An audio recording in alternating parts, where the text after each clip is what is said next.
and thanks for joining us at Don't Let Grants Stress You Out. I'm Diane Leonard, president of D.H. Leonard Consulting and Grant Writing Services. And today I've got a really special guest as we're thinking about some tips for not letting grants stress us out. Ephraim, it's so good to see you of 1832 Communications. Why don't you tell everyone a little bit about your background, who you are, why you're here to talk about grants? Good morning, Diane. Great to see you. Thanks for having me. I'm the founder of 1832 Communications. I work with nonprofits to help them build more relationships so they can raise more money, help more people, and impact more, have greater impact in the community, specifically on the area where fundraising meets marketing. In the area of grants, I've been a grant writer. I did my time as a fundraiser and grant writer. I know of the headaches, stresses, and anxiety grant applications and certain funders can cause. So I am more than happy to tell people how to de-stress and deal with those issues that may cause you to bang your head on the table once too often. Well, and I know that, there's lots of different ways we could talk about grants creating stress. And you and I both have also been on the grant making side, which is one of the things we've always connected about. So grant makers are well-intentioned, right? They're well-intentioned. They're trying to do good with their funds. Nonprofits are trying to do good by getting the grant makers funds to do the good. But one of those stressors that keeps coming up is about how do we pay for our indirect costs? How do we pay for our administrative overhead? And you had the great idea to say, let's come up with some tips. Let's put out a blog and talk about some of the tips. And as I was thinking about that, what silver bullet might there be? What magic pill of advice should we give? I think we're going to break some people's hearts today. Neither of us has either of those things, do we? No, the truth is what preceded that was I had written a bit of a rant of a blog post 3 months ago about overhead because I had seen something that keeps coming into my inbox from a specific organization, one of the largest in the world. And in their footer in their email, they have the exact same footer, which shows how each dollar donated breaks down. And 1 cent, or so it was either 1 cent or 9 cents. I don't remember what the number was, but it's a very, very low number. And they're very proud to say that's our overhead. And I just lost it because I had enough. And I kind of, like I said, I went on a bit of a rant about the topic of overhead and funders not funding it. You're right. We've both worked on the grant making side. The funder I worked for, 15% cap. So I've had to write to people, to try and get money in that. And I worked for somebody who had that cap also. After I wrote my piece, I got emails back from people saying, well, what the hell are we supposed to do? Because they're capping overhead and we don't know what do we do? So I said, you know what the truth is, like you said, there's no silver bullet, but I'm going to Diane. Because if anybody knows what to do, it's going to be Diane because she's got, the years of experience, knowledge, expertise. And I said, Diane, tell me what you got. So you came up with 3 ideas. I'm not sure that, they're all good. The question is what's going to de-stress people the most. Right. And there, I think, general paths that people could consider. Each grant maker is unique, each nonprofit's unique, so there's no one size fits all strategy. And so the link to the blog is below and can also be found at 1832communications.com, right? Yep. But already since it went up, the comments back have been about the 3rd tip. And I'm like, well, that wasn't what I expected, although maybe I did. Right. So the 3rd thing, I'm like, well, here's tactical idea number 1, talk to the funder. Here's tactical idea number 2. Number 3, you might just need to walk away. Like, can you do that? That's stressful in itself, right? Like here we're trying to de-stress, fund administrative overhead. Yeah, sometimes it costs you way more in stress, in time, in the fundraising efforts to squeak out the other percent that you need, whatever it might be. Sometimes you just have to walk away. I think that one is going to still shock people. And even if at the core, I think fundraisers and grant professionals might understand it quicker, feel better about it, and I'm generalizing, I'm putting my thoughts on others, but I think that they're going to have a hard time convincing leadership and board that that is really okay and is a step that they should take. Agreed. So I'm gonna add to that from Yeah. my experience. I've been a CEO and I've been a fundraiser, and in both those roles, I walked away from donors as well. And I think it's not worth it. Donors themselves sometimes have these crazy demands of, we want to fund you, we want to give you money, but you have to do this, this, this, jump through this hoop, and become an acrobat basically for this funder. And as a CEO, you turn around and you go, you know what? That would be nice, and we could certainly use the funds.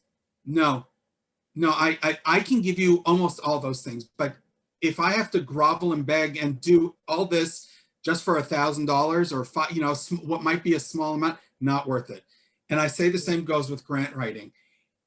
I know as a grant writer, all of you who are watching or listening to this, you've had grant applications which were 7 pages long, and the total grant application was for $1,000. I know it.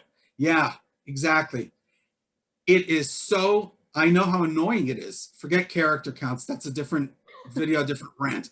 But it is not worth it at the end of the day. And I know you have a boss who's saying we got to kick out 10 grant applications every quarter, and we've got to bring in X amount. You know what? Figure out where your time is best spent and where you're going to get the most bang for your buck. This is not worth it. If it's going to make you jump through hoops and play budget exercises to move overhead around, and then, you can't get this and they're not going to want this, and the conversation you're going to have with them or the relationship you're going to have with them is going to be problematic throughout the tenure and the life cycle of this grant, which could be 1 year or multi-year, not worth it. Go to the board, say it straight out. Go to your CEO or whoever is your immediate supervisor and tell them, this is not worth my time. This is not worth the headache. I can put my energy and efforts elsewhere in a much better fashion. That's what I would do. 100% agree. And it's interesting, you were reflecting back that you worked for a grant maker that did have a cap. They had 15%. Worked with a lot of organizations that apply to United Ways that don't have a hard cap. Some might have a soft cap. Some of them are 25, which is much more generous and does take into account real world costs, right? Yep. The grant maker I worked for didn't have a stated cap, but it always came up in the grant making committee discussions. What does it look like when we look at the functional expenses? So it was part of the conversation, but I, at the time, didn't understand how great it was that while part of the conversation, it wasn't a hard, nope, go or no go. Amazing. Right now, we're working with a grant maker, huge grant maker, very large grants. So it goes to what's the return, what's worth it, what's not. So, okay, it's not a small grant. So let's consider, what does this overhead limit look like? They're at 15, just like what you mentioned with your experience. Here's where the twist came. In their budget spreadsheet, they have very strict policies about what goes where in the indirect. They have an indirect calculation, and if it goes over 15%, the cell turns red. Okay, that's nice. It keeps us honest. You don't make a mathematical error, but they don't want you to just apply it to the budget and say, here's, put in your 15% number. They want you to show where in all the class categories commingled with your direct costs, where it's going to go. The finance team is loving it with the clients that work with this grant maker. And it comes back down to, okay, there are enough zeros that this could be agreed that it's worth it. But how also do we, so if we're not going to go the walk away route, and we're not going to go the route that we know the funder won't change their mind, how can we make this work? How can we make sure that we've got all our costs articulated so that we know what the choice is? 15%, is it enough? Is it not? Are we leaving 2% on the, on our shoulders to fundraise elsewhere that we're going to still show? That's the bucket. They've gone down that path out of the 3 that we articulated, but they really had the conversation. Is it worth it or not? Should we set it down? And so I think it's interesting to help organizations. You mentioned life cycle. It's a readiness thing to have teams that feel comfortable having this discussion. Which path are we going to take with each funder? Because it might be different each and every time, right? Absolutely. And I would, first of all, I would say that from your end, does DH Leonard send out stress balls with swag, like your your logo on them? Because I was thinking about that finance team you're working with. You need to send them a huge box of those and let them just sit there, all day. Okay, so funny story. We did take stress balls with our logo, the red color, the whole thing. We'd gotten a whole bunch and we took them to conferences maybe 2 years ago. And it was great. Everybody's like, oh, because it feels great. The problem is that what do you do with them after the fact? Do you stuff them in all your suitcases? Do you give them away in the airport? So it's still not gone as an idea, but conferences in person were on hold. We've been trying to come up, is there a virtual way? Are they deflatable stress balls? Next time I just need to make sure that none of them come home, because I think the TSA folks in the airport were like, so like, do you juggle? What's happening? First of all, those balls are great also for just flinging against the wall. Okay, if you're stuck at home working at home all day, just flinging it against the wall if you want to. Also, it's good exercise, reduce a little bit of stress. It is funny that's what, when you talk about the finance team, here we go. Bingo, fantastic. I'm like, I know I have one somewhere. It's got to be here. Yeah, I know. Well, Diane, when we meet in person, I'll be happy to take 1 or 5 off your hands. Okay, if you have extras.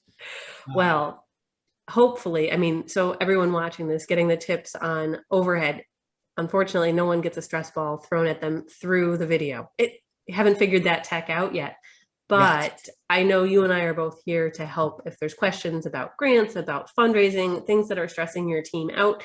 So be sure to click on the link for the blog so that you can read the tips. That'll take you directly to 1832 Communications. Check out our site at dhleonardconsulting.com. And I didn't even notice you wore red for us today. Thank you. That's amazing. I was on brand.